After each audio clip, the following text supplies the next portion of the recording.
Good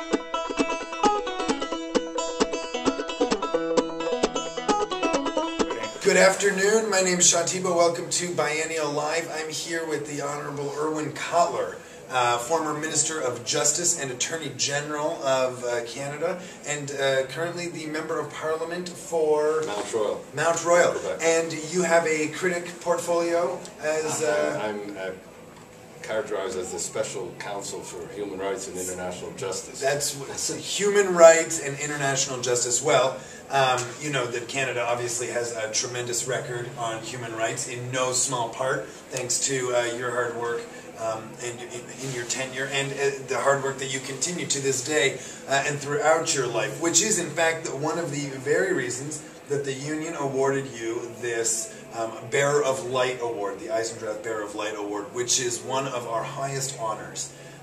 Can you show us the award? Look at this. So how heavy is that? It's a little bit heavy, but I think it symbolizes the gravitas of the person in whose memory and honor it's named, namely Rabbi Maurice Eisendrath. Oh, a legend. A legend. Absolutely. And in fact, he's one who was a legend in not only the United States, but for Canadians. He was a Holy Blossom. Absolutely. And a leader of the civil rights movement. That's right. And so, you know, Canada has a storied history, the Reform community and Holy Blossom in particular, with its relationship to major figures in Reform Jewish life. You know, of course, Rabbi Eisendrath and Rabbi Plaut, who wrote the Torah, as we like to say. That's right. He wrote the Torah. So, another question. When you were Attorney General of Canada, can you tell us what makes that different from the Solicitor General? And did you ever have a rivalry with the Solicitor General?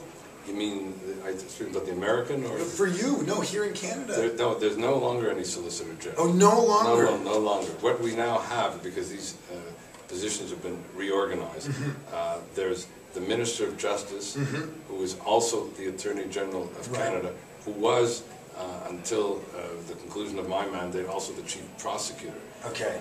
The Solicitor General used to be a component part of the Attorney General, but that position has been abolished, though it exists in the United States. Right. That's when you first mentioned. Okay. But we are one of the few countries that fuses all these roles.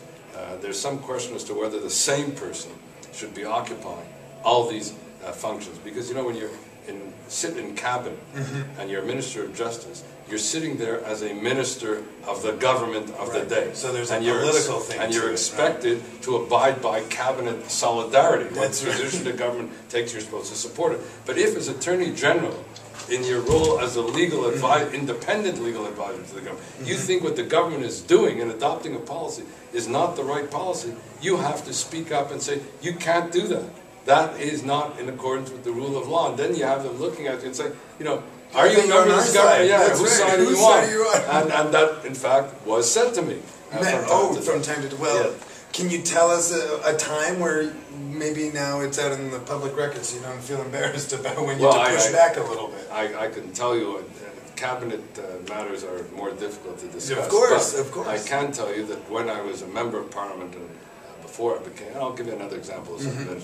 When I was a member of Parliament, and we had drafted as a government the Anti-Terrorism Act, Bill C-36 as it was called, and I looked at it, and I felt that there were 10 major areas of civil libertarian concern. And I remember that legislation was tabled in the House on October 15th, 2001, just a month after 9/11. I got up the next day and I identified the 10 civil libertarian concerns and said that I could not vote for that legislation as it stood. Right. Now, at that point, I remember the Deputy Prime Minister at the time, John Manley, getting up and saying, whose side are you on?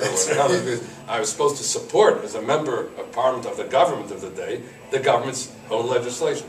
But happily, the then Minister of Justice, Alan McClellan, was a former constitutional law professor and colleague, also a friend, and at the end of the day, we managed to amend or repeal 7 of those 10 civil libertarian concerns. So if I'm a law professor, I would have said it's not the legislation that I might have wanted, but as a member of Parliament, the best sometimes is the enemy of the good, and so we went along with that. But I'll tell you, the Minister of Justice, what occurred. within a month of me being Minister of Justice, I was invited to speak at a conference on the prevention of genocide in Stockholm. And one of the themes of my conference, my talk then, had to do with the genocide in Darfur. Yes. And that was in January 2004.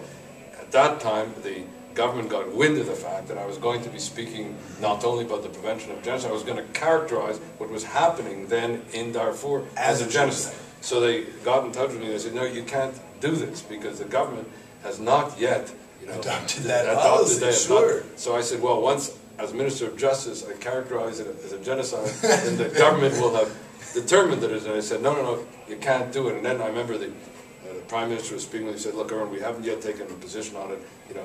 Call it crimes against humanity, you can't call it genocide. So I said to Paul Martin, the Prime Minister, I said, Paul, 2 months ago I was a Member of Parliament.